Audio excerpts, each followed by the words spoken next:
Without objection, the chair may declare the subcommittee in recess at any point. Today's hearings will examine the People's Republic of China's strategic investments in ports across the Western Hemisphere, including the United States and near the Panama Canal, and their broader implications for Homeland Security. Without objection, the gentleman from Iowa, Mr. Zach Nunn, and the gentleman from Puerto Rico, Mr. Pablo Jose Hernandez, are permitted to sit with the subcommittee and ask questions of the witnesses. I now recognize myself for an opening statement. Good morning. I want to welcome everyone to the first hearing of the Subcommittee on Transportation and Maritime Security in the 119th Congress. As we begin this new Congress, it is only fitting that we turn our attention to one of the most pressing national security threats facing the United States today, the People's Republic of China's growing presence in the Western Hemisphere. In recent years, the PRC has steadily increased its footprints in key maritime infrastructure across Latin America and the Caribbean, gaining leverage over trade routes and extending its economic, political, and military influence in our region. Today's hearing marks the beginning of a serious effort by this subcommittee to assess the scope of Beijing's ambitions and determine what steps must be taken to safeguard the homeland. President Trump and senior officials in his administration have rightly warned about the security risks posed by Beijing's malign investments, particularly in ports near the Panama Canal, which has long served as an essential artery for global commerce and U.S. naval operations.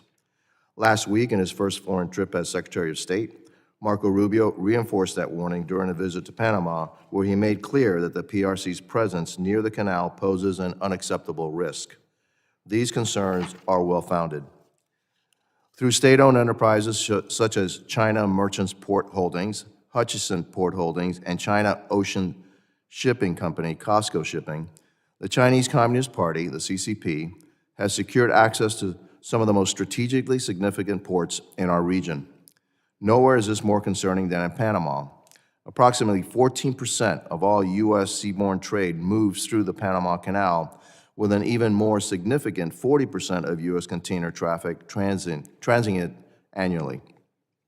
Hutchison Ports, a subsidiary of Hutchison Port Holdings Limited, a Hong Kong headquartered company with close ties to the CCP, manages container terminals at two of the largest ports adjacent to the canal. These container terminals are located at the Port of Balboa on the Pacific side and the Port of Cristobal on the Atlantic side. This gives Beijing a strategic position over one of the world's most important waterways and provides the CCP with an opportunity to exert influence over commercial shipping, gather intelligence on American and allied vessel traffic, and potentially restrict the mobility of our Navy in a time of crisis. And while Panama has recently announced an audit of Hutchison Ports, that's simply not enough. We don't need an audit, we need action. The United States cannot and will not accept a scenario where a foreign adversary, one that openly seeks to undermine our global standing, controls infrastructure critical to U.S. homeland security, military readiness, and economic stability.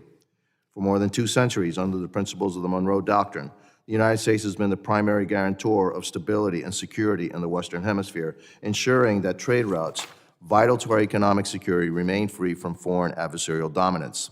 Yet today, the CCP is aggressively working to change that reality. However, Panama is only part of the larger picture. Across the hemisphere, the PRC is securing port investment and critical infrastructure agreements in countries such as Cuba, Peru, Brazil, and Ecuador, among others. In communist Cuba, just 90 miles from my home district in South Florida, the PRC has expanded its economic and signals intelligence capabilities through facility development agreements and telecommunications investments. This raises serious concerns about Beijing's ability to conduct surveillance against the United States from inside our own backyard. In Peru, the PRC is transforming the port of Shanghai into a major trade hub for its exports to South America. This is more than an economic project. It strengthens the PRC's malign economic influence and grip over regional trade and could allow for dual-use capabilities to support future People Liberation Army's Navy operations in the Pacific. The implications of these investments for U.S. homeland security cannot be ignored. The PRC's expanding presence in Latin America has also exacerbated the illicit flow of goods, including precursor chemicals used to manufacture fentanyl. These chemicals fuel drug production and trafficking networks run by the cartels that send deadly narcotics into American communities. The CCP is complicit in this crisis, which has taken the lives of thousands, no, not just thousands, hundreds of thousands of Americans, and overwhelmed law enforcement at our southwest border. Alarmingly, these same PRC state-owned enterprises also continue to operate in U.S. ports today, which poses grave intelligence and security risk. A prime example is Costco Shipping, which the Department of Defense recently placed on its Section 1260H list of Chinese military companies due to its ties to the PRC's military, intelligence, and security apparatus. Less than a month ago, federal authorities arrested 9 individuals for their role in a massive smuggling operation that allegedly funneled nearly $200 million of counterfeit and illicit goods from the PRC into the United States through the ports of Los Angeles and Long Beach. This is the kind of illicit activity that takes place when we allow foreign adversaries, including those operating under the direction of the CCP, to gain access to our nation's critical infrastructure. The message to our partners in the Western Hemisphere must be clear. If you want to benefit from security cooperation and economic partnership with the United States, you must distance yourself from PRC state-owned enterprises. The CCP has no rightful place in shaping the economic and security landscape of our region. I want to thank our witnesses for appearing before the subcommittee today. I look forward to a productive discussion on how we can enhance American security in response to the PRC's increasing presence and influence in the Western Hemisphere. I now recognize the ranking member, the gentlewoman from New Jersey, Ms. McIver, for her opening statements. Good morning. Thank you to our witnesses for joining us today, and thank you to our chairman, Jimenez, for holding today's hearings. I'm glad to serve as ranking member of this subcommittee this Congress, and I look forward to working with all of my colleagues to advance the security of our transportation and maritime systems. Before I begin, I want to offer my condolences to the friends and families of those to the friends and families of those lost in recent aviation accidents here in Washington, D.C., as well as Philadelphia and Alaska. We must ensure travelers everywhere can board planes and get to their destination safely and securely. Now to the topic at hand. The People's Republic of China has aggressively pursued investments in ports throughout Americas and across the globe.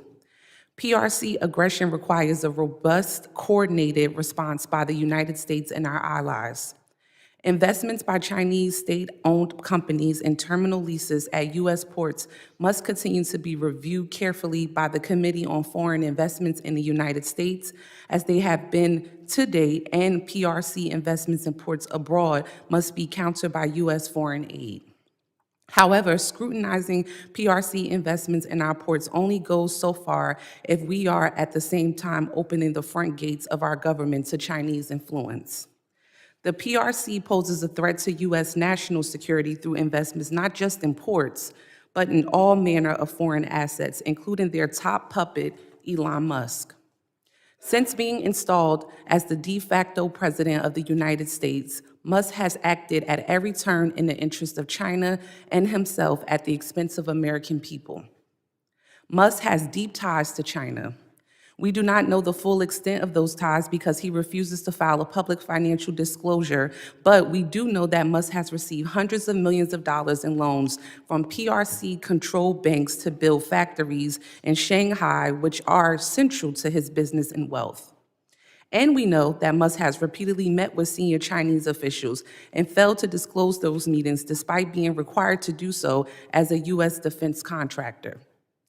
Musk's own Doge co-chair, Vivek Ramaswamy, has said of Musk, quote, "I have no reason to think Elon won't jump like a circus monkey when Xi Jinping calls in the hour of need," unquote.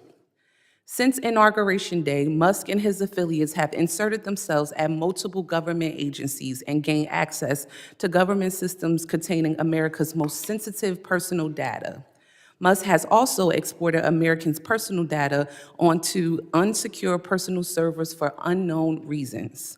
One government contractor responsible for contributing to intelligence briefings for the Treasury Department called Doge's access to the department's payment system, quote, "an unprecedented insider threat risk," unquote. If my colleagues were as concerned as they profess to be about the PRC's access to sensitive U.S. critical infrastructure and data, they would not be okay with handing their constituents' information over to an unelected billionaire whose true intentions are unknown. In addition, the Musk-Trump administration has attempted to freeze grant spending, including disbursements for the Port Security Grant Program, which U.S. ports rely on to fund critical security projects. To make matters worse, Musk and his underlinings are trying to kill USAID, the agency responsible for providing foreign aid. USAID's foreign investments are vital to advancing U.S. interests abroad. In fact, USAID's investments are the best tool the United States has to counter the PRC's influence on the global stage in general, and the PRC's foreign port investments in particular. USAID provides these investments for less than 1% of the federal budget. Elon Musk's net worth has increased by far more than the entire USAID budget just since Election Day, which just goes to show that he cares about his own personal enrichment, not making the government more efficient. Dismantling USAID is illegal. I'm gonna say that again. Dismantling USAID is illegal, as Congress has authorized, funded, and mandated its foreign aid programs. But beyond that, dismantling USAID is just plain dumb. At least it is dumb if your goal is to advance U.S. interests, which may not be Musk's goal.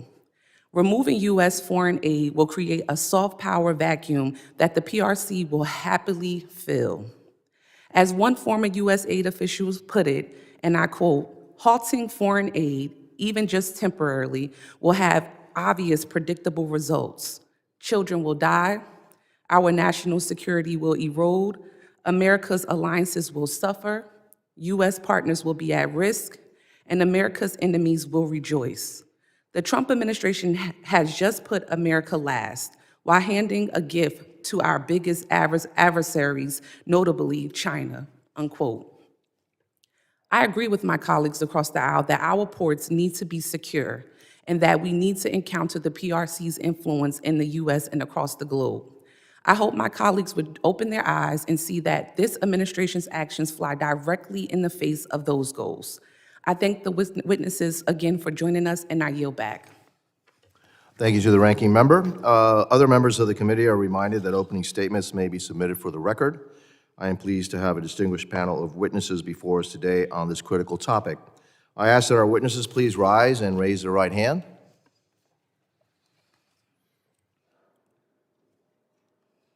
Do you solemnly swear that the testimony you will give before the Committee on Homeland Security of the United States House of Representatives will be the truth, the whole truth, and nothing but the truth, so help you God?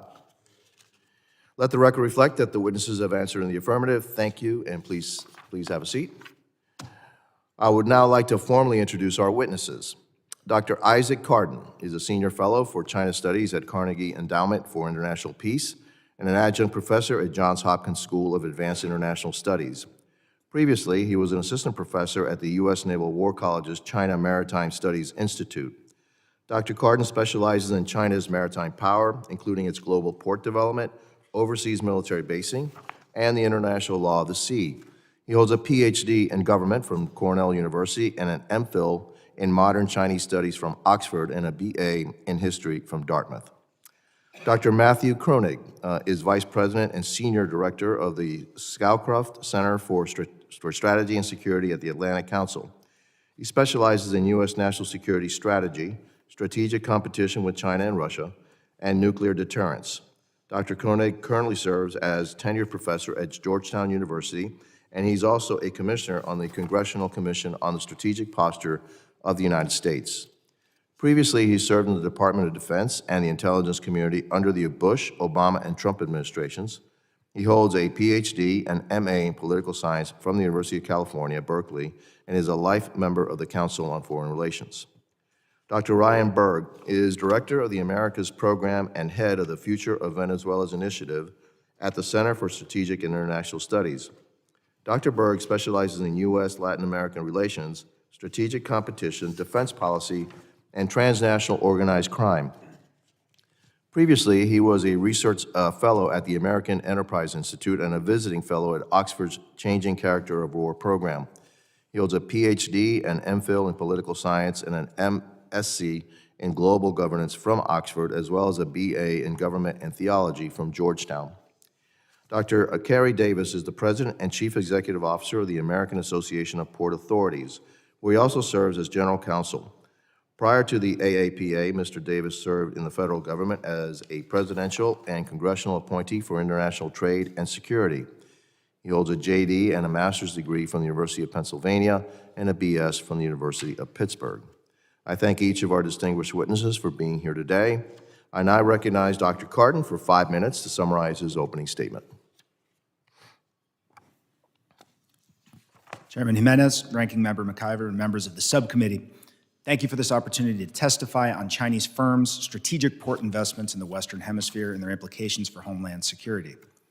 Chinese companies have invested in port terminals in 7 countries in our hemisphere, to include 5 terminals in U.S. ports. 2 Chinese state-owned enterprises, COSCO and China Merchants, along with the private conglomerate Hong Kong-based CK Hutchison Holdings, are the lead Chinese partner in each of these investments. Compared to other regions, Chinese firms maintain a relatively modest presence in the Americas, with investments in 15 ports out of 95 total, which represents 16% of their overall global port investments. In the U.S., Chinese firms hold minority stakes in terminals at the ports of Los Angeles, Seattle, Houston, and Miami. At Long Beach, COSCO holds a 51% stake at Pier J. These positions are generally structured as joint ventures with American firms, which are generally the lead operators. Beyond our borders, Chinese companies have made particularly strategic investments in Panama, Peru, and Brazil. Turning to homeland security implications, I assess 2 primary areas of valid concern. First, the potential for Chinese military use of these facilities to project power in the hemisphere, and second, the exposure of critical maritime infrastructure to certain physical and digital vulnerabilities. On the military front, Chinese naval presence in our hemisphere is relatively modest. The People's Liberation Army Navy has conducted only 39 port calls in the Americas over the past 27 years. That's out of a total of 413, so about 9%, with no reported calls since the year 2018. While Chinese-operated ports can and do support limited military operations, observed especially in their regular missions in the Indian Ocean region, the correlation of forces in this hemisphere overwhelmingly favors the U.S. For the PLA to mount a direct challenge to America's exclusive role in hemispheric security would be a risky and counterproductive deviation from Beijing's clear strategic imperatives. These will remain anchored in the Western Pacific and focused on controlling Taiwan for the foreseeable future. The more pressing concerns involve vulnerabilities introduced by Chinese-made equipment and software embedded in port systems. Even facilities not owned or operated by Chinese firms often rely on PRC-made technologies, for example, ship-to-shore cranes. Under Beijing's highly acquisitive data governance regime and comparatively high levels of control over PRC firms, these systems enable intelligence collection and surveillance and may cause delay or disruption to the critical operations of U.S. maritime transport systems. 4 recommendations follow from these findings. First, while the presence of Chinese investments and equipment in U.S. ports present some material risks, indiscriminate forced divestiture would do more harm than good. The focus should be on implementing stringent and mandatory cybersecurity and other security screening and developing viable domestic alternatives to technologies and services currently dominated by PRC firms. U.S. terminal concessions are less problematic from a national security standpoint, but should also be scrutinized rigorously. Second, the U.S. must work closely with the government of Panama to protect our vital national security interests that are concentrated at the Panama Canal. This should include helping attract private capital to take over any rescinded concessions and to expand and upgrade existing facilities. Third, rather than trying to symmetrically match China's port investments, we should leverage our extensive network of capable maritime partners in Asia and Europe in particular to compete collectively.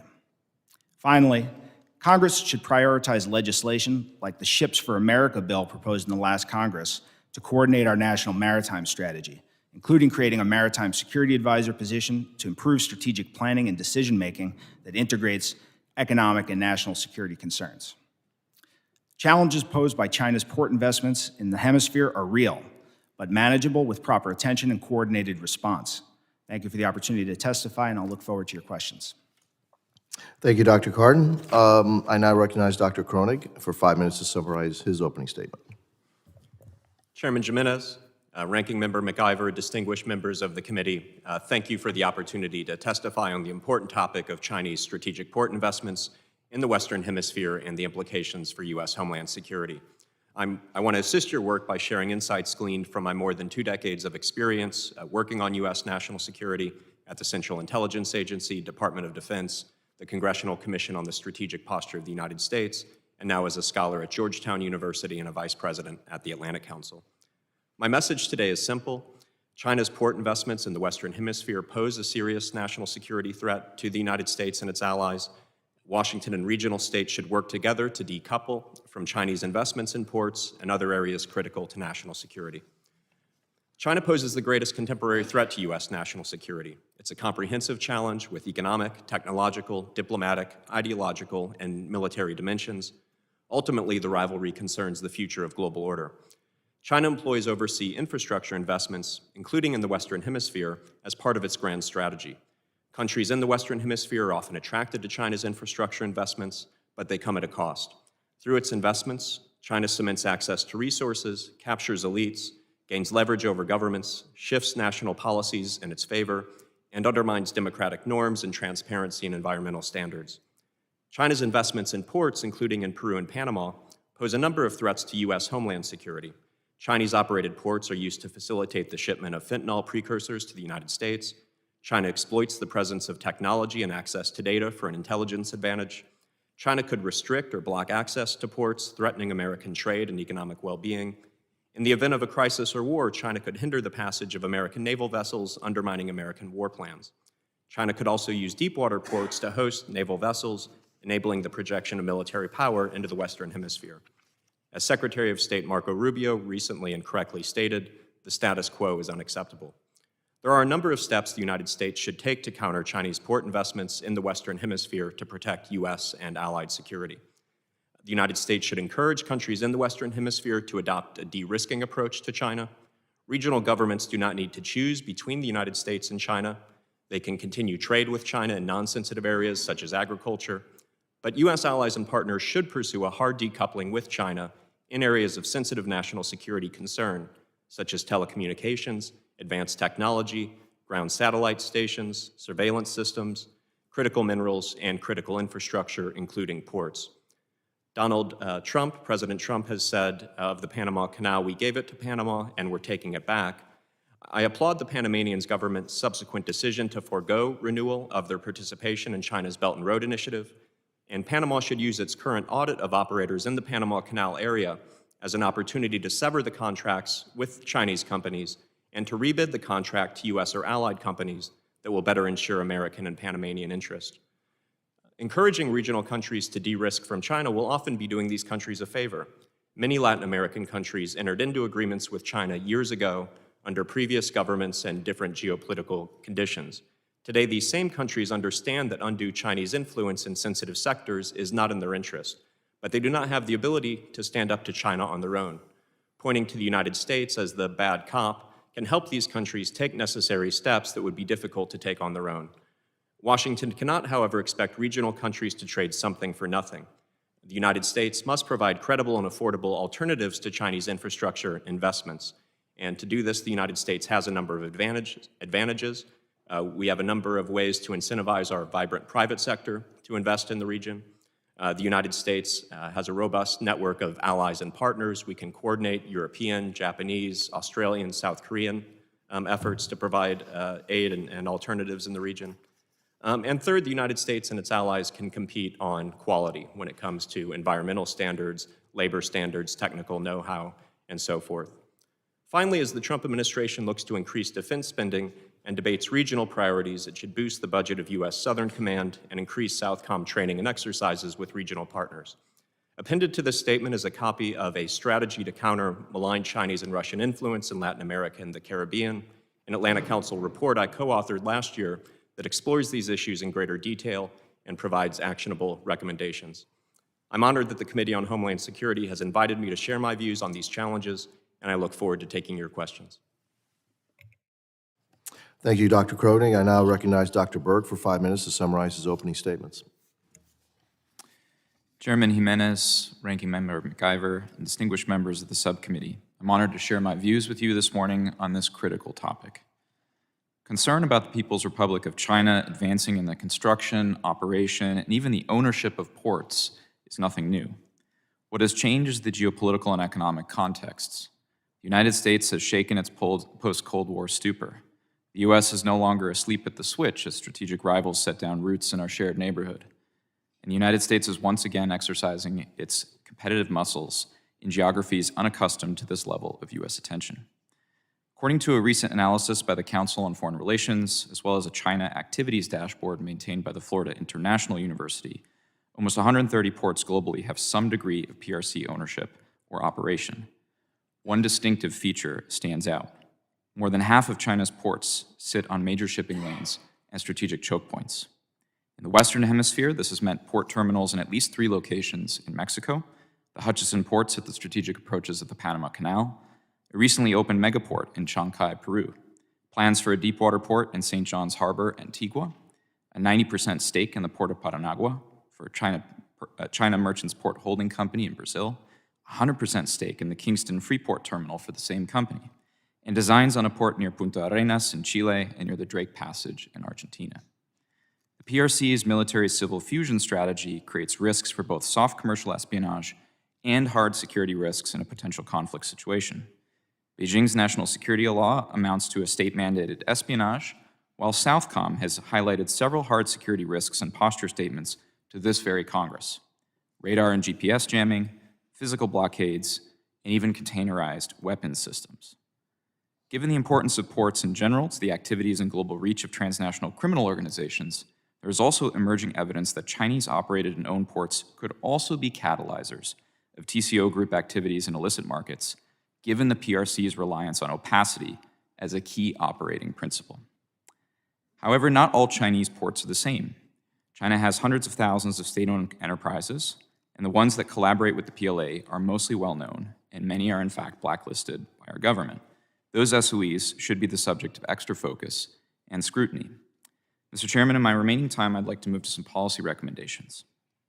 First, I think we need to create a methodology for a spectrum of concern regarding Chinese-owned and operated ports. 4 criteria would be basic starting points for me. First, the location of the port, both in terms of the proximity to the U.S. homeland and its position vis-a-vis key maritime trade routes. Second, the mode of cooperation between China and Latin American host country. Third, the relationship between the host government and Beijing. And fourth, the criticality of a particular port to global trade. Second recommendation, I think we need to consider leveraging the DFC and other multilateral financial institutions to launch a port buyback program in cases where the PRC is the owner.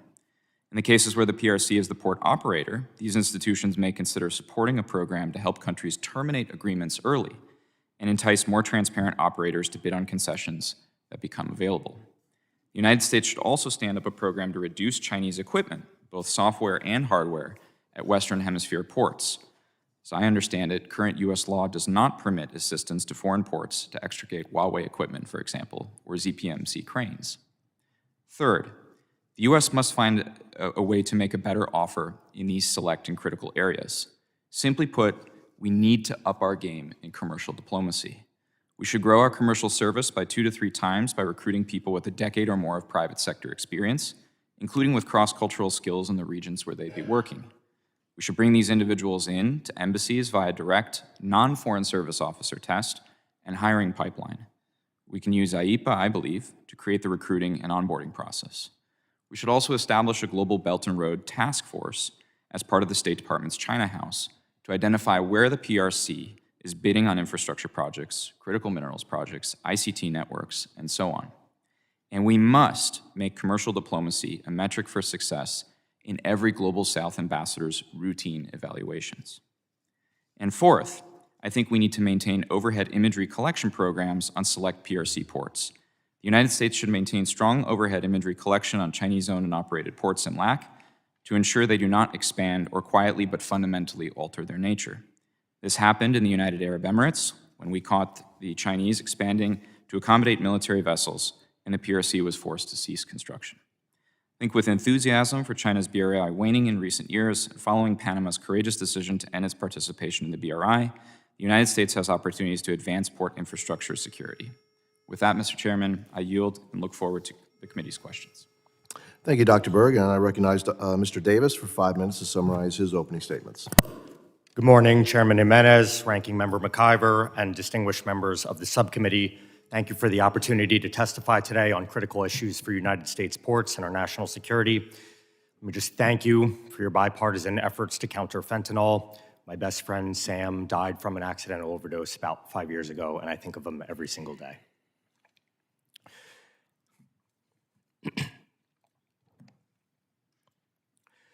As the President and CEO of the American Association of Port Authorities, the unified voice of the U.S. port industry for the last 113 years, I'm honored to testify here. According to a recently released economic contribution report from former CBO economists, our ports are responsible for $2.9 trillion in economic activity and 22 million American jobs, or more than 1 out of every 8 jobs in our nation's workforce.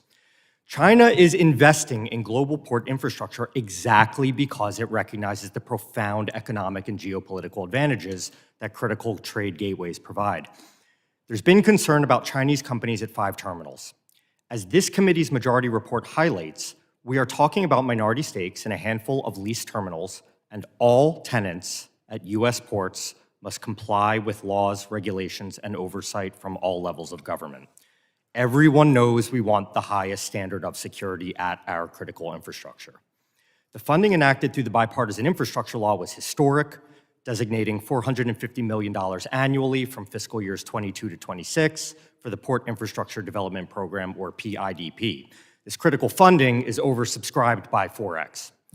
Unfortunately, even at the height of federal port funding here in the US, we lag in comparison to China, which spends well over double the US in port investment. We also need to increase direct investments such as the Port Security Grant Program, which is authorized by this committee.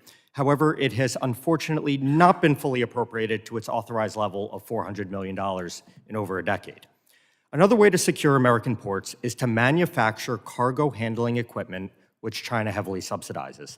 While it would take years to stand up production lines, near term, Congress can permit friendshoring with trusted allies to ensure U.S. ports have access to secure, reliable, and modern equipment while reducing reliance on China.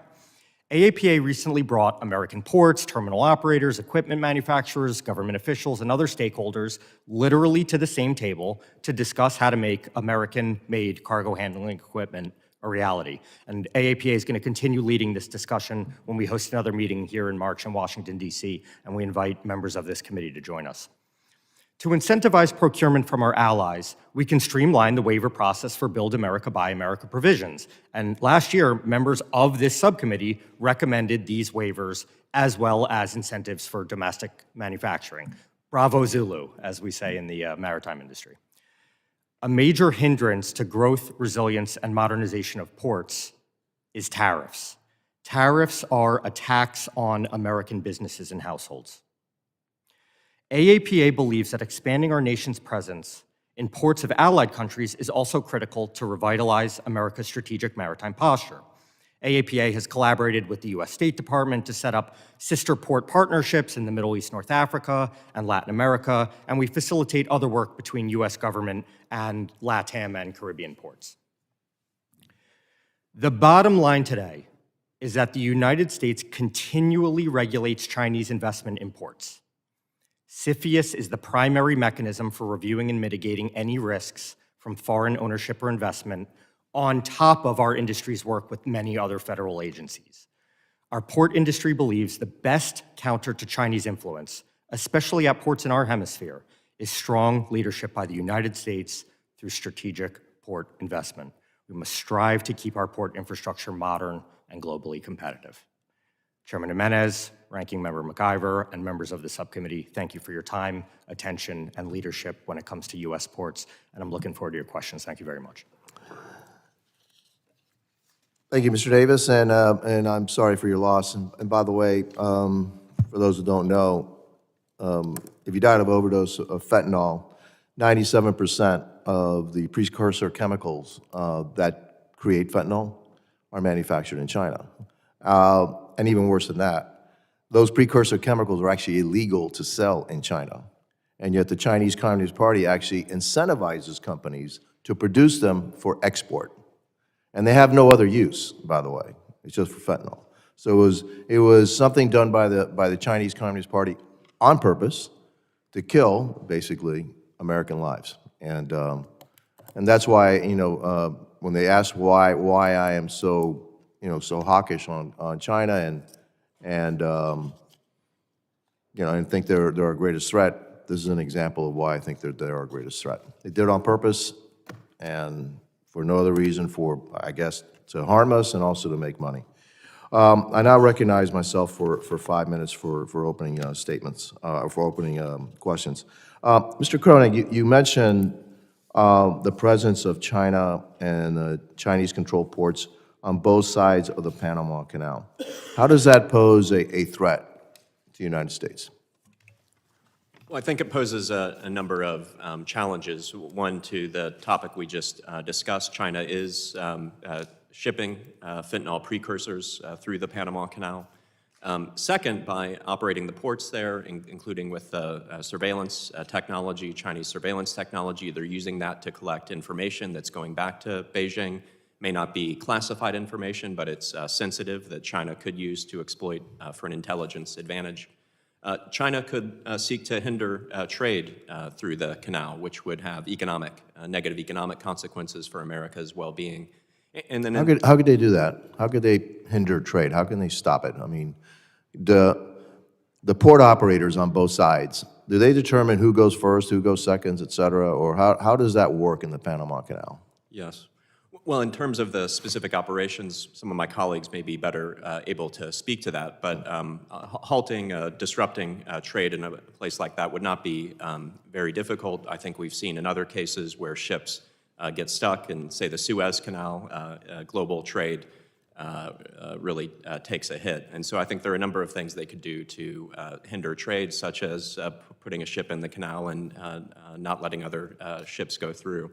And so there's the economic dimension, and then there's the military dimension in the event of a crisis or war, hindering U.S. naval vessels that could make it more difficult for the United States to project military power where it needs to go. Fair enough. Dr. Berg, in terms of the presence of China, the ever-increasing presence of China in infrastructure, especially in ports, my first question is, where were we? Because when I visited Peru, and I know they have a huge port they just constructed in Peru, they're actually putting out an RFP for the second port down in South Peru, and they want us to participate. They really want us to participate.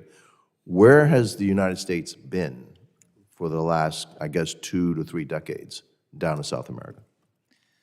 Chairman, I agree wholeheartedly with your concern. I think we were looking in other theaters of the world, and we had forgotten, frankly, that security, prosperity, economic integration, the ability to deter illegal immigration, and so on, it starts right here at home and in our own hemisphere.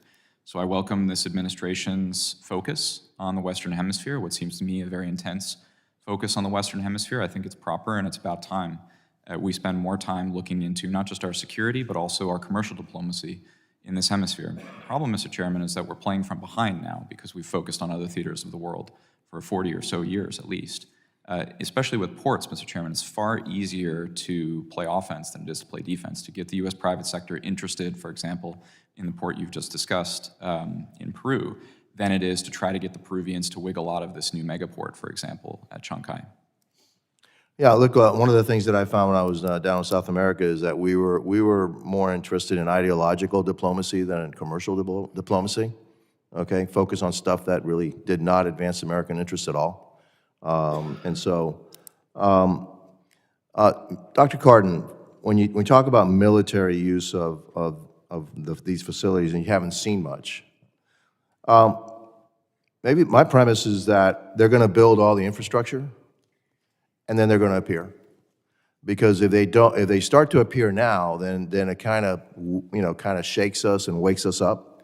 But they are building that infrastructure, right? The ability to somehow then project power into our own hemisphere. They have the largest Navy in the world right now. They're building more and more ships, completely outpacing the United States in terms of other ship production. Their large Blue Navy ship production completely outpaces us here in the United States. And so, is there a threat to that? They're building the facilities. Will one day, all of a sudden, we'll see a bunch of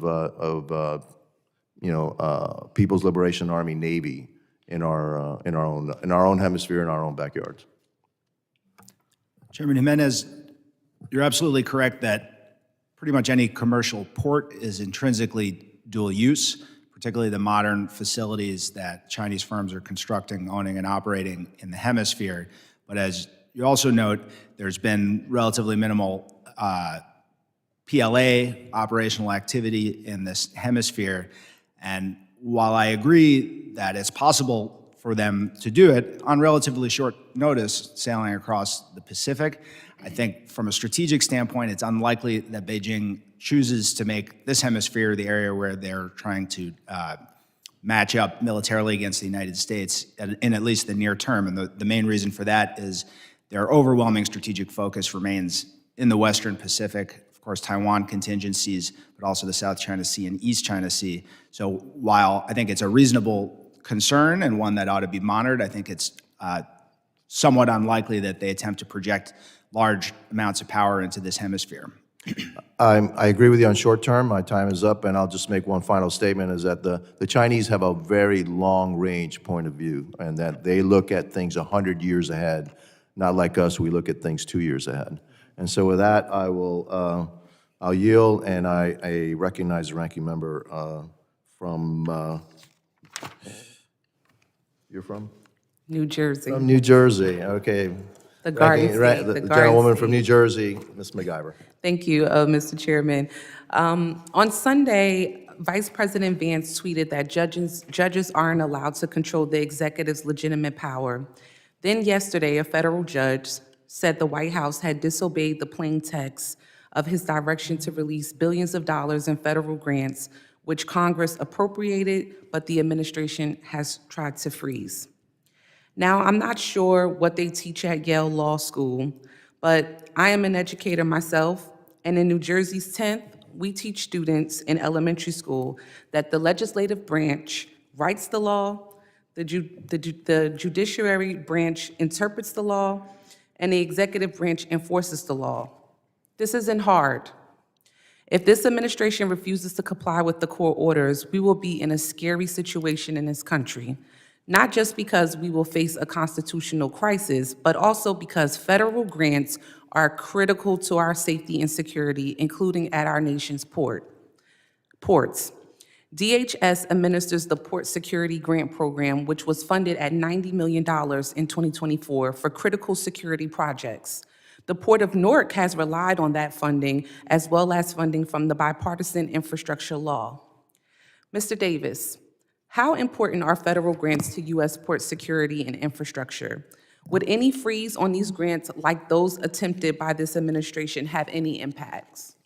Thanks for the question, Congresswoman. The federal funding for port infrastructure is critical, and I give all legislators across the spectrum a huge bravo for the attention that they've put on intermodal infrastructure funding and supply chain resilience through all the various programs at USDOT, Department of Homeland Security, et cetera, et cetera. The funding increase has been amazing for recapitalizing a lot of aging infrastructure at our ports. Specific to your question, we're monitoring very closely what's happening with the administration with the caveat that the president has the prerogative to impose his policy preferences as he sees fit and within law. We're, of course, watching very closely to make sure that any monies that were appropriated, or even more importantly, obligated, monies that have been obligated already, they have to flow. There's a contractual right in the recipients of these grants that they get their funding. So this is something we're watching very closely. Thank you. In your opening statement, you talked about how, this Port Security Grant Program was originally authorized for $400 million in funding, but since has been underfunded. Can you talk a little bit more or elaborate on what kinds of projects and security upgrades would ports be able to make with more funding? Thanks for the question, Congresswoman. The types of projects run a gamut. You can imagine everything from physical fencing, bollards, camera systems that protect the gate, as we usually call it, around the port, to much more cutting-edge machine learning, AI, defensive measures to predict, preempt, and respond to cyber threats. It's well known that many of our largest gateway ports receive tens of millions of attempted cyber intrusions per day, per month. I'm not sure exactly, but it's tens of millions per month at least. So the types of projects that this critical grant program funds across the gamut, all really important, all really good for responding to the changing nature of a lot of threats that the ports are seeing. Thank you, Mr. Davis. And I, too, want to offer my condolences for the loss of your friend. Thank you for sharing that story with us and those who are watching and those here. With that, Mr. Chairman, I yield back. Thank you to the ranking member, and I recognize the gentleman from New York, Mr. Garbarino. Thank you, Chairman. You're from the 6th borough, right, in Florida, of New York? Yes, I actually am. Okay. Thank you, Chairman. Mr. Davis, modern port operations rely heavily on digital logistics, AI-driven cargo tracking, and automated systems, making them highly dependent on cyber networks and interconnected technologies. If the People's Republic of China controlled ports in Latin America or even PRC-affiliated terminals within U.S. ports were compromised, it could provide the Chinese Communist Party with the capability to conduct espionage, manipulate global supply chains, or even sabotage critical logistics operations in a crisis scenario. In your assessment, how susceptible are Western Hemisphere ports to cyber intrusions or sabotage by PRC-affiliated entities? Thanks for the question, Congressman. It's a good one, especially it kind of segues nicely the changing nature of threats to ports, especially as Internet of Things, IoT, more connected equipment at the ports, right? I don't want to opine too much on what's happening at Latin American facilities because I think my fellow panelists probably have a little bit better view. But in the United States, we of course take this super seriously. Whether it's daily interface with federal agencies, CISA, U.S. Coast Guard, which is the lead agency for cybersecurity at seaports, CISA, U.S. Coast Guard. I personally sit on a DHS Maritime Sector Coordinating Council where we share threat information across the maritime supply chain, not even just ports, but tug and barge, carriers, marine terminals. So we have fora, including the Issac, Information Security Analysis Center, where we share information about threats across all the players in the chain. Ultimately, I point to the LogInc example. This was a Chinese-developed software. I'm not sure of its status in use at ports around the world, but this is a great success story of U.S. government in partnership with industry identifying something that carried too much risk that we didn't want to upload or use in our IT and OT at ports. And so we stiff-armed it and said, we're not going to use this at U.S. ports. So I see that as a great success story in terms of the collaboration with industry and government. So you think government's doing a good enough job right now to keep, to reduce the U.S. maritime sector reliance on PRC manufacturing port equipment, or do you think there's more that we can do and does Congress need to act? I think our ongoing partnership is strong and satisfactory, but if we do want to take further steps to regain further control over our supply chains and where our equipment's manufactured, we do support a reshoring program for large-scale cargo handling equipment, such as cranes and other cargo handling equipment at ports.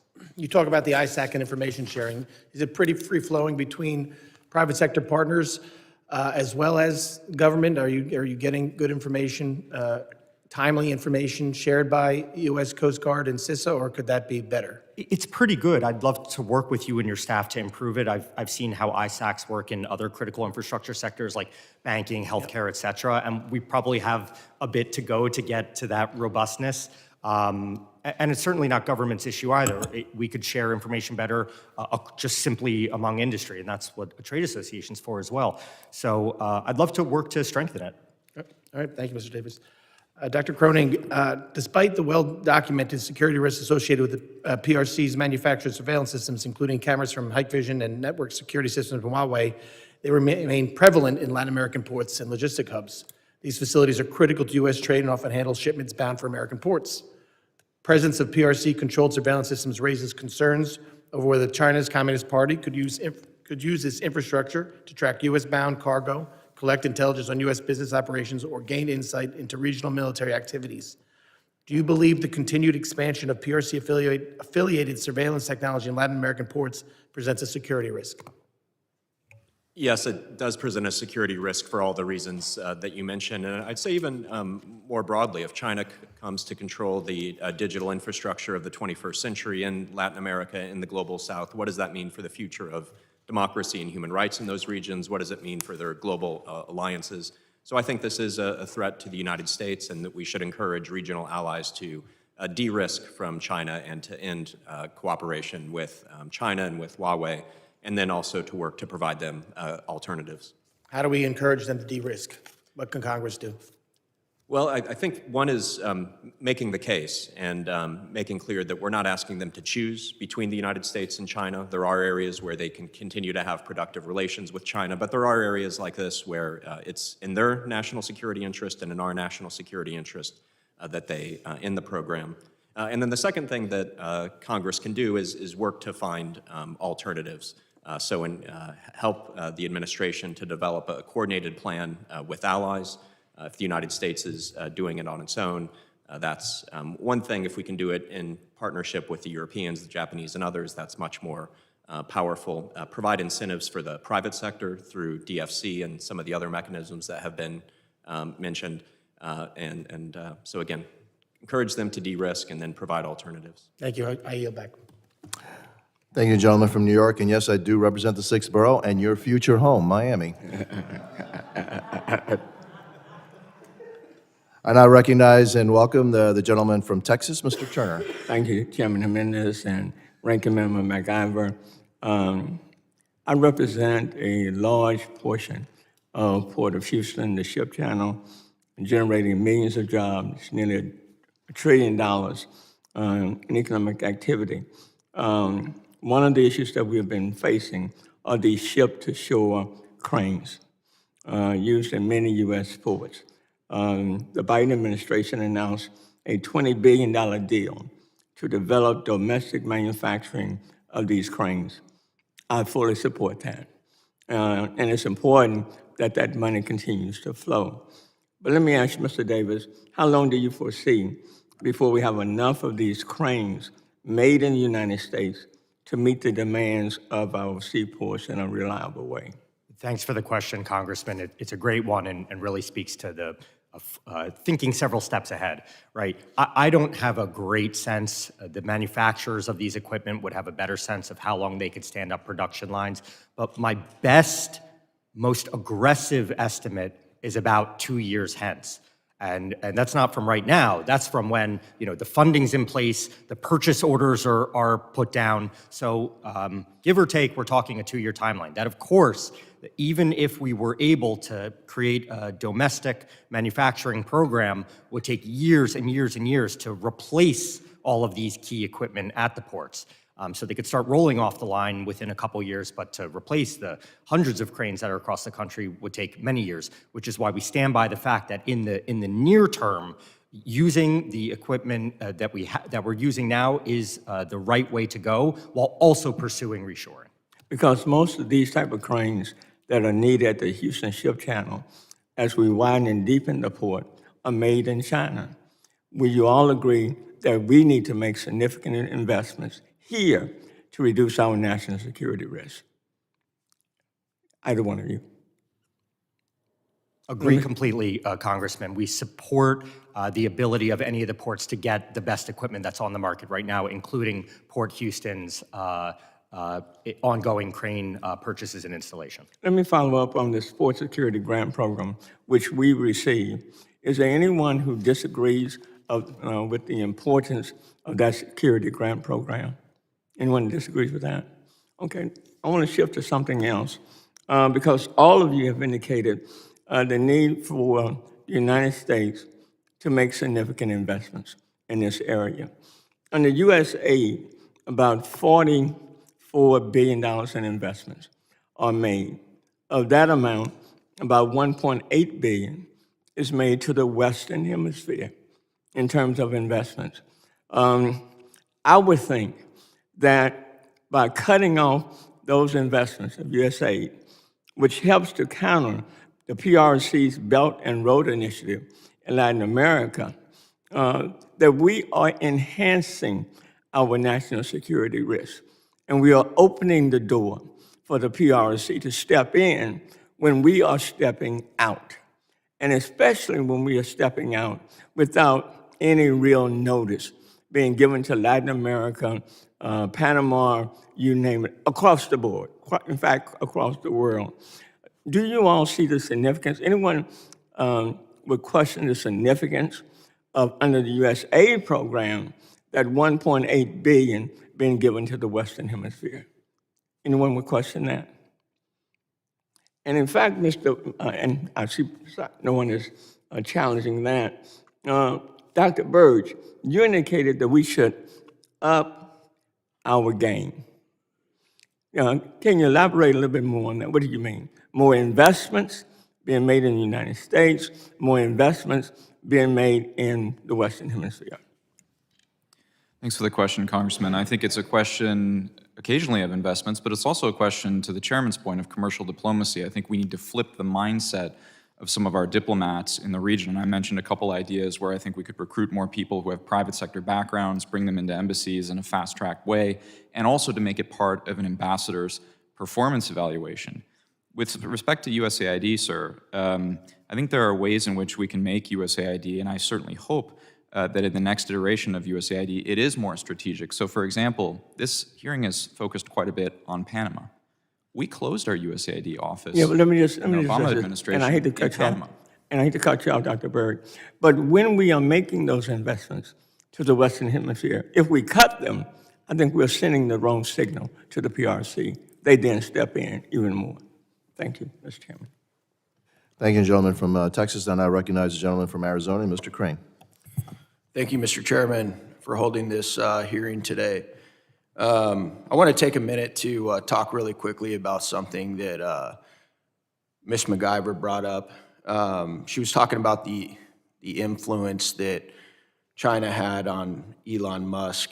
You know, it's interesting, I didn't hear Ms. MacIver or any of her Democrat colleagues raising these same concerns when we uncovered that the Biden family received $27 million from foreign countries. And they tried the exact same thing with President Trump in the last Congress. And the reason I think it's important to point this out is the interesting thing between Elon Musk and President Biden is Elon Musk actually owns multinational businesses, SpaceX, Tesla, Neuralink, just to name a few. So I think it's important that we make that distinction. I do think this hearing is important today. You know, when I look at what Sir Walter Raleigh famously said, he said, "For whoever commands the sea commands the trade. Whoever commands the trade of the world commands the riches of the world, and consequently the world itself." So I am concerned about what I see China doing in the Western Hemisphere. I want to start with Mr. Davis real quick. You spoke of the need for domestic manufacturing or acquiring infrastructure used in our ports to avoid a reliance on the CCP's equipment, which is used for espionage. Can you go into what countries you're speaking of are some of our allies that can provide some of this equipment for us, sir? Thanks for the question, Congressman. China is currently not the only place where these ship-to-shore cranes are sourced or manufactured, although they have a dominant position in the market. Some of the other companies who make these equipment are either headquartered or have manufacturing facilities in Germany, Austria, Ireland. I believe some of the componentry might come from Mexico. So that's the state of play in this market. And just for the record, Congressman, the industry does not see a current situation or risk where there's any compromise of the equipment. But if the United States does want to shift towards a situation where it is making or friend-shoring these equipment, certainly here at home, there are lots of manufacturers here in the United States that are penciling out what this would look like, especially if they had financial support from U.S. government, and it could also be from any of the other countries that I mentioned. Thank you. In regards to fiscal conservatism, I'm sure many of you guys know that we're approaching $37 trillion in debt. We're spending about $2 trillion annually that we don't have, adding to that every single year. I'm looking, and the information that I was able to pull is that, let's just take the Port of LA, for example. In 2024, the Port of Los Angeles generated $684.7 million in operating revenues. The Port of Seattle, in 2024, the Port of Seattle generated $1.2 billion in operating revenues. Now, I realize that these are privately owned companies, correct? Why aren't these private companies investing a lot of their resources so that the federal government and the taxpayer doesn't come out and have to subsidize them? Dr. Kroenig, I'm going to give that one to you. Well, I'd say a few things. I completely agree that the debt and the deficit are major issues. And so coming back to our colleague Elon Musk, I think his efforts to look for waste, fraud, and abuse and find savings make sense. And even when it comes to USAID was set up for strategic competition during the Cold War to advance American interest. And then I think it did lose its way over time. And so I think trying to restructure U.S. foreign aid to prioritize concrete U.S. interest in strategic competition makes a lot of sense. And in terms of the decisions made by the companies operating the ports on the Western Hemisphere, I'm probably not the best to speak to that. Maybe I'd defer to Mr. Davis or to others. I'll let either of you guys take that if you want. If I may, Congressman. Yes, sir. All of the port authorities in the United States are public entities. They're chartered by cities, counties, states, and many of those revenues go actually to public coffers. They go into the Treasury to pay for other services for the local urban area or county or whatever it may be. So I'd love to work with you and your staff on some of the specifics of those ports, but they're public entities that are often paying back profits into public treasury. What percentage, Mr. Davis, are most of them paying back? Let me get you that number, Congressman. Thank you. I yield back. Thank you, gentleman from Arizona. I now recognize the gentlewoman from South Carolina, Ms. Biggs. Thank you, Mr. Chairman. And I want to sincerely thank our witnesses for their valuable contributions to this important hearing today. So the United States Coast Guard is essential to securing maritime trade and enforcing laws that protect our national security. They safeguard our borders, they ensure the security of global trade, and they combat illicit activities at sea. The People's Republic of China's growing control over strategic maritime choke points, its engagement in illegal fishing, and the suspected use of commercial shipping for surveillance and illicit trafficking all directly threaten U.S. Homeland Security. Because the Coast Guard patrols these critical waterways, we must evaluate whether they have the resources and the authority needed to effectively address these threats. So for Dr. Kardon, how does the PRC's expanding influence over global shipping routes and strategic ports, including in Latin America and the Caribbean, impact U.S. Homeland Security and the Coast Guard's ability to police illicit trade and trafficking? Thank you, Congresswoman Biggs.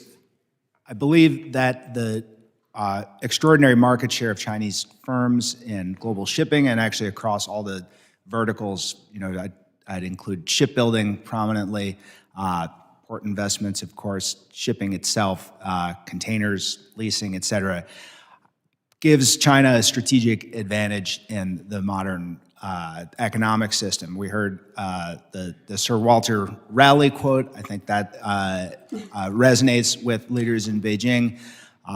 I, for one, have studied a lot of Chinese strategists' writings about the famous American naval strategist Alfred Thayer Mahan, also a leading influence in understanding sea power as something much broader than just naval capability. The naval capability is actually subordinate to the access to markets and the freedom of maneuver around the world's oceans, and the PRC is systematically invested in those capabilities. When we think about Chinese maritime power, I would urge us to think, of course, of their growing blue water navy, but not exclusively. And in fact, if we look at where they're really, really differentiated, it's areas like shipbuilding and in overall trade volumes and in its position in global supply chains and value chains. So I do think that this poses a broad strategic threat to the United States. As I note in my testimony, I think the acute military threats from it are somewhat overstated, but that's not to say that it's not a major strategic risk. I think what I'm urging from the standpoint of legislation and policy is to really focus on rejuvenating American maritime power. Over the past 25 years, China systematically invested in its maritime power, and one could make the argument that the U.S. has systematically divested or sort of accidentally divested from it. And so I think that's really the center of gravity in our strategic competition and warrants close attention. Thank you so much. My second question is for Dr. Kroenig. So given reports of PRC-affiliated vessels engaging in espionage, the illegal fishing, and smuggling, is the U.S. Coast Guard adequately resourced and authorized to confront these threats? And adding on to that, what additional capabilities or legislative measures might be necessary that we can help with? I think the U.S. Coast Guard and the U.S. military more broadly is not adequately resourced to deal with the China challenge. If we look during the Cold War, the United States spent an average of 7% of GDP on defense. Now we're spending something like 3.5% of GDP on defense, so historic lows. And so I think Senator Wicker and some others who have called for 5% defense spending makes a lot of sense. And so that should be investments in the Coast Guard. Also investments in our naval power more broadly. The United States has really fallen behind here, and it has been U.S. dominance on the high seas that has enabled really the U.S.-led order since 1945. So I think this is a major problem, and major investments are needed. Thank you so much for your comments, and I yield back.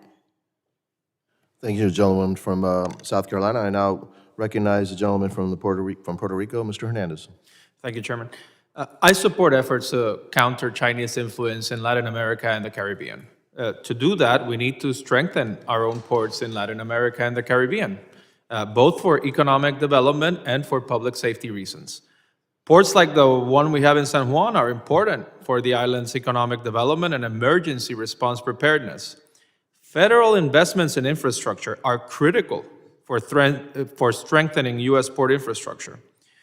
That itself is essential for maintaining our global competitiveness, particularly with China.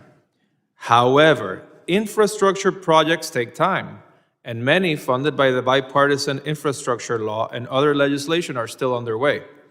These projects are now threatened by the federal funding freeze, putting our island's economic growth and emergency response preparedness at risk.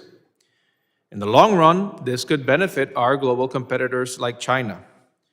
Mr. Davis, in your written testimony, you note that U.S. ports are already subject to federal oversight mechanisms designed to ensure that foreign investments in critical infrastructure do not threaten national security.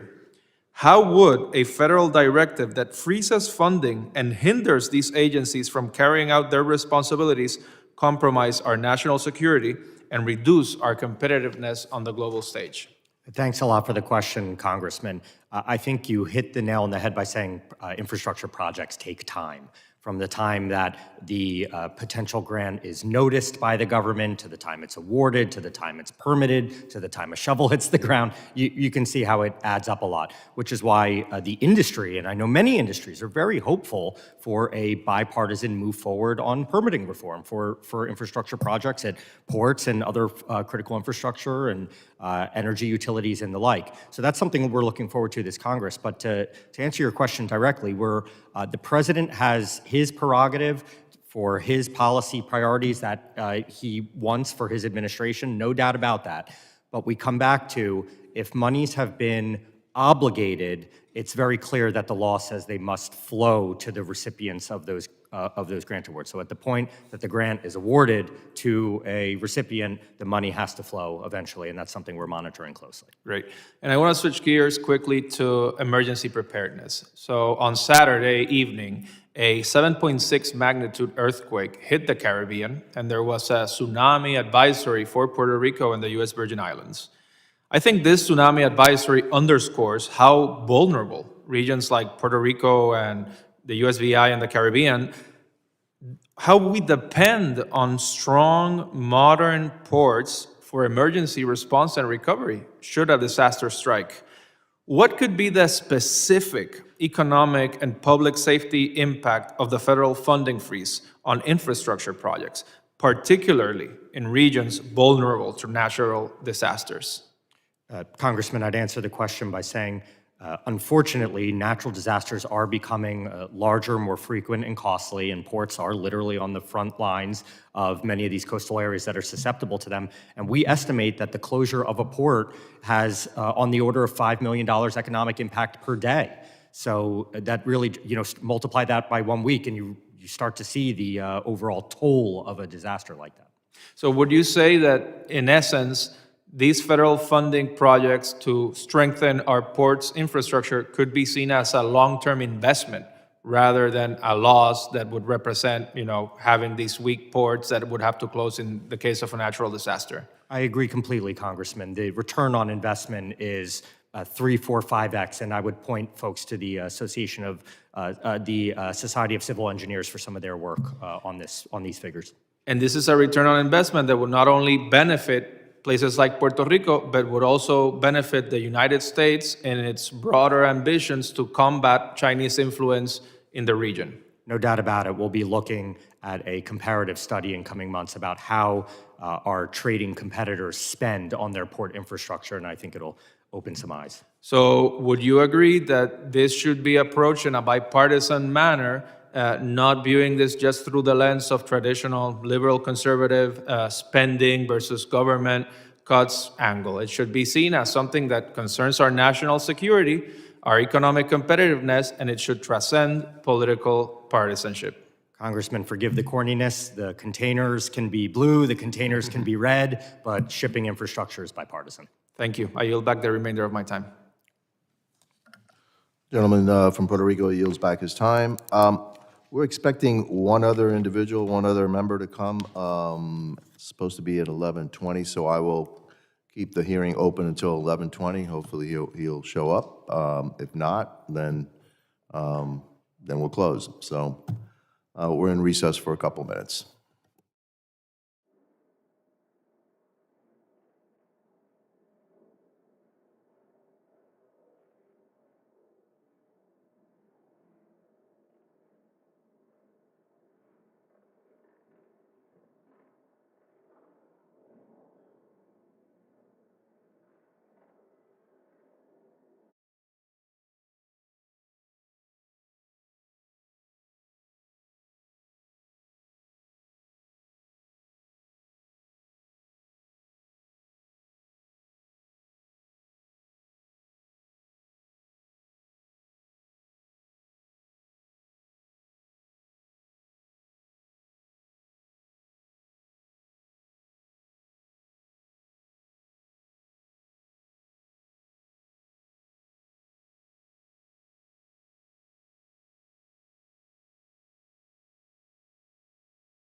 The subcommittee will come back to order. I now recognize the gentleman from Iowa, Mr. Nunn. Well, I want to begin by thanking the Chairman Jimenez, by starting off on such an important topic today and allowing me to join your subcommittee. As we all know, the CCP's global ambitions are not limited by hemisphere or geopolitical boundaries. They are masters of anti-access area denial across all domains, including that in space, and have serving a threat across not just the Pacific, but around our world. Look, as a 20-year intelligence officer, including on airborne operations, I've flown reconnaissance missions along the PRC's periphery, and I've witnessed firsthand how Beijing operates. The PRC's investments are more than just about economics. They're tools for power projection, influence, and strategic positioning. Right now in Argentina, the Chinese are developing a deep space station, according to CSIS. BYD's monopoly of critical batteries, the COSCO's deep water port in Peru, and increased arms and weapon sales across China and throughout South and Central America. These are only a handful of the projects that they've undertaken, as has been highlighted today. In Latin America specifically, Beijing has employed debt diplomacy, state-controlled enterprises, and political pressure to expand its foothold. And I believe that if the U.S. gives our command and control of Southcom over to the PRC, my farmers in Iowa, manufacturers across the country, and folks just here in the United States will not only lack for the ability to operate there, but will be boxed out completely around the world. This region contains operations critical to international trade, shipping, agriculture, and strategic military positions. So with that, I want to begin by thanking our new Secretary of State, Marco Rubio, for his recent visit to the region, along with his commitment to halt the CCP's investment in the region and offer our friends in the Latin American community an opportunity to work with the United States for long-term security throughout the globe. Today's hearing is a necessary step forward, and thank you, Mr. Chair, for leading the charge on this. So I'll first speak to Dr. Ryan Berg. Dr. Berg, you are a director at CSIS. You have been making a massive investigation into China's foothold in Latin America. Many of the host nations view these investments as beneficial to themselves, either due to economic desperation or a lack of viable alternatives from the West. How effectively are the Latin American governments assessing the long-term threat that China poses to their local economies? Thanks for the question, Congressman, and it's wonderful to hear that you're consuming our products. We always love hearing members reading CSIS. Look, I think there's a fundamental problem with some of the democracies in the hemisphere. If you sign a deal to get shovels in the ground during your mandate, you might see shovels get in the ground during your mandate. You may even win a re-election based on the feeling that the country is doing major infrastructure things with the PRC, but the price to be paid is later. And so we need to get better with our messaging game, whether it's debt trap diplomacy or whether it's opportunity costs associated with some of these deals, to have leaders understand that there are costs to be paid, and they often come 2 or 3 mandates later. That's the fundamental problem here, Congressman. And too often, the best offer has been the Chinese offer, because it's been the only offer. So before you entered the hearing, I spoke to a couple of the chairman's questions as well as my opening statement about how we need to increase and improve our commercial diplomacy. I'd be happy to talk to you offline about that as well. Thanks. Mr. Chair, as you know, we've seen this tragically throughout history. The Soviets doing it in Cuba and Latin America. The Chinese are much more insidious in their ability, both through wolf warrior diplomacy, but the long-term tethers that they hold over these countries who, candidly, are looking for alternative partners to not be trapped in this situation. Thank you, Dr. Berg. Dr. Kroenig, you're the Vice President and Senior Director at Scowcroft. Also, incredible work that you guys have going on there. I want to talk about the PRC's growing control over port infrastructure. Obviously, the President has made this a top priority in Panama, but the deep water port investment in this area has an outsized influence. President Trump and Secretary Rubio have both emphasized the seriousness. What specifically, both diplomatically, economically, hopefully not militarily, but we did get the right to sail through, steps can the United States be taking to deter China's influence and reestablish America's presence in these regions? Yes, well, thank you, Congressman, and thank you also for the nice words about our work at the Scowcroft Center.